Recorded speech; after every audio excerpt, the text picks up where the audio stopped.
Salut! On se retrouve aujourd'hui pour parler de mes séries préférées du moment ainsi que de mes albums préférés du moment. J'espère que ça va vous intéresser, que ça va vous plaire. Et on y va? On va commencer tout d'abord par les séries et on va commencer avec Sense8 parce que la saison 2 est sortie sur Netflix la semaine dernière. J'ai tout regardé en une journée et elle est géniale. La saison 2 est dingue. Pour ceux qui ne regardent pas Sense8, je vais essayer de vous expliquer le principe avec mes mots. En gros, c'est un groupe de 8 personnes, c'est les 8 personnages principaux qu'on appelle des Sense8, des Homo Sensorium. Enfin moi je regarde ça en anglais donc du coup je sais pas comment ils appellent ça en français, des sensitifs je crois. Donc en gros c'est des personnes qui peuvent se voir et interagir à peu près à tout moment même s'ils sont chacun à un coin du monde. Il y a un personnage en Allemagne, un autre en Inde, un autre en Corée, enfin il y a des personnages à peu près partout et ils peuvent quand même se voir et s'entendre et se parler et tout ça. C'est assez bizarre dit comme ça mais c'est hyper intéressant. Donc j'aime cette série déjà pour son histoire et pour son originalité mais également et surtout pour le message qu'elle fait passer et pour les minorités qu'elle défend car elle défend énormément de minorités. Ça défend vraiment toutes les minorités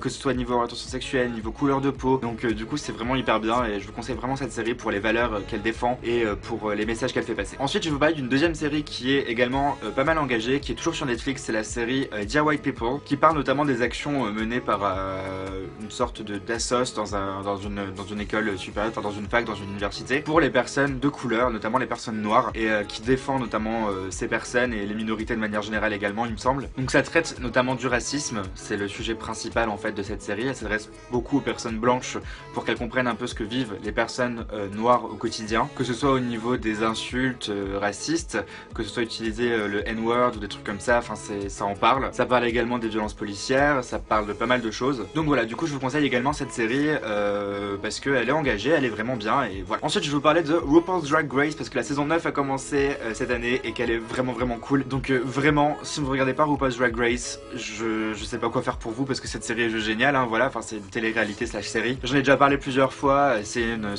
sorte de concours de la meilleure drag queen. Mais là je vous en parle surtout pour la saison 9 qui est vraiment hyper cool et hyper bien. Mes drag queens préférées dedans sont Sacha Velour, premièrement, c'est ma préférée, Valentina qui est hyper cool, et j'aime aussi énormément Shea Coulee. J'espère vraiment qu'une des trois va gagner, j'espère. Ce serait cool parce que c'est mes trois préférés donc ce serait gentil. Donc RuPaul si tu vois cette vidéo, arrêtez de klaxonner merci. RuPaul si tu vois cette vidéo, ce serait vraiment gentil que tu fasses gagner une des trois. Donc vous n'hésitez pas à me dire quels sont vos préférés en commentaire dans RuPaul's Drag Race saison 9. Voilà.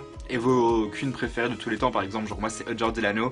Voilà. Ensuite je vais vous parler de Feud qui est une série dramatique américaine. Il me semble que c'est réalisé par Ryan Murphy mais je suis pas sûr du tout. C'est avec Jessica Lange qui est une très bonne actrice et que j'aime énormément. Vous le savez si vous avez vu plein de mes vidéos d'avant où je parlais d'American Horror Story où je disais que j'adorais Jessica Lange. Donc c'est une série qui raconte un peu la rivalité de deux actrices des années 40, je crois que c'est les années 40, donc Joan Crawford et Betty Davis. Donc Joan Crawford est interprétée par Jessica Lange et Betty Davis par Suzanne, je sais plus du tout son nom. Et c'est une série dramatique qui parle vraiment de la rivalité entre ces deux actrices à ce moment-là et moi je trouve ça hyper intéressant et hyper cool et bien réalisé. C'est agréable à regarder parce que esthétiquement c'est vraiment très joli. Ensuite on va parler de la saison 2 de 10% qui est sortie il y a pas très longtemps, enfin qui est terminée d'ailleurs, je crois que les deux derniers épisodes sont sortis hier. Et j'aime beaucoup cette série notamment pour Camille Godin que j'aime énormément et qui est une de mes actrices préférées. Clairement je crois que c'est mon actrice française préférée. Elle est géniale, elle est drôle et puis j'adore cette femme de manière générale en fait. Pour ceux qui connaissent pas du tout 10%, en gros c'est une agence de talents, enfin d'acteurs. En gros il y a plusieurs agents qui s'occupent de tels et tels acteurs français et Camille Cotin fait partie de ces agents. Et ils doivent s'occuper de pas mal d'acteurs, il y a pas mal d'invités, et notamment Norman. D'ailleurs l'épisode sur Norman je l'ai pas trouvé vraiment très cool mais bon. Il y a Julien Doré,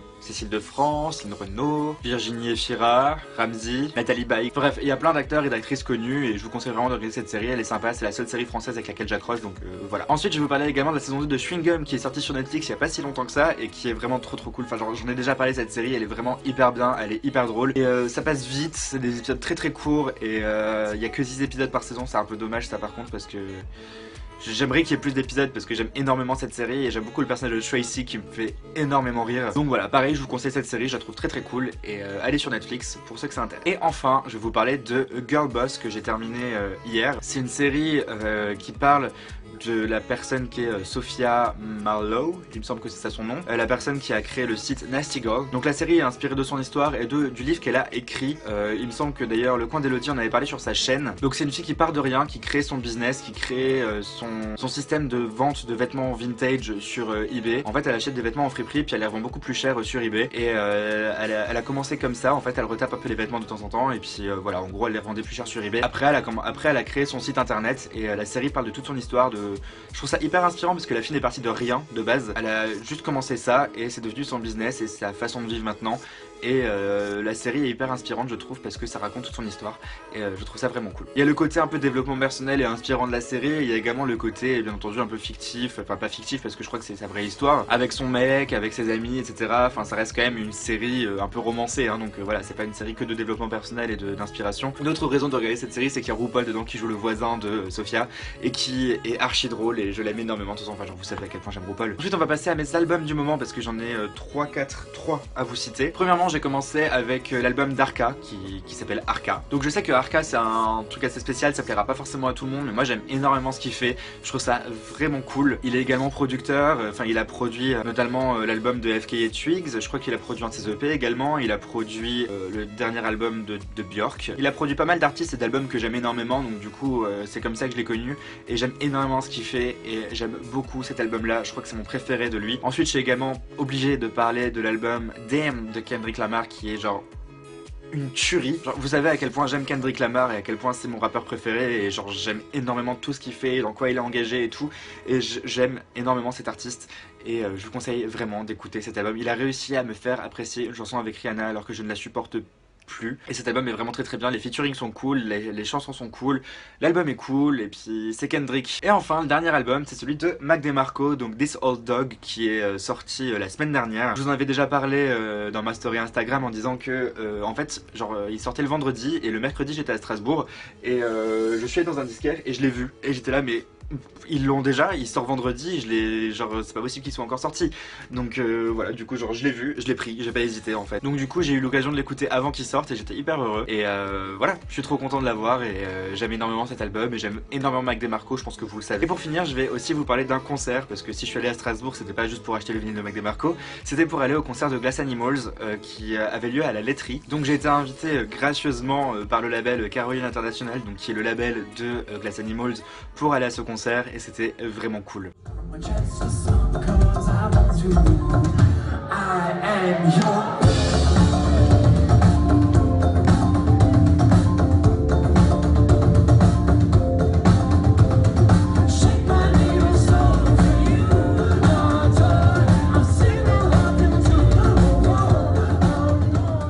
Donc sur ce c'est tout pour cette vidéo, j'espère que ça vous aura plu. Moi je vous fais des bisous et je vous dis à bientôt pour une prochaine vidéo. Salut! Outside.